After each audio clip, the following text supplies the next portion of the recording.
We need some luck, some other spacecraft, something, because what we have now is going to be finished.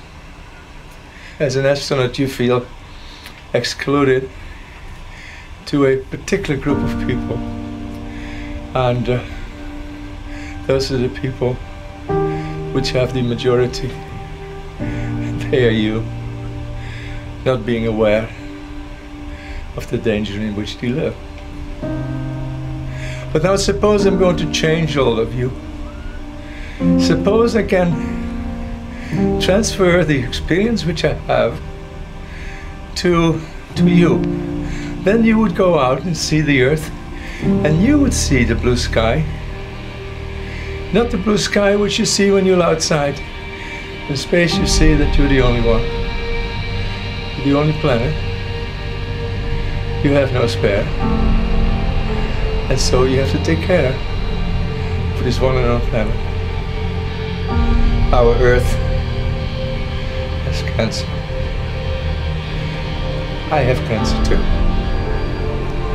And most people with cancer, they die. When in fact, everybody will die. But we make enough people to continuously survive mankind on the Earth. We need to conserve our own planet. And you, when you have, like say, the spirit and the insight and the attitude of an astronaut, you start to love the Earth in a way other people can't.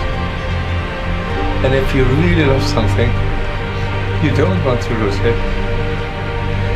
You know, my wife, she doesn't want to lose me. She wants to do everything. So let us stay alive. That's the love and attitude which humankind should get to the Earth. And then the question comes, okay, well, what's wrong? Well, what's wrong is the mindset. We, who have developed over billions of years, life is made by we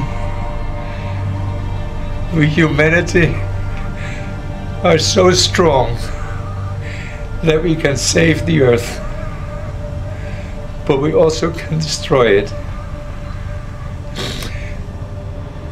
Even a small thing does something.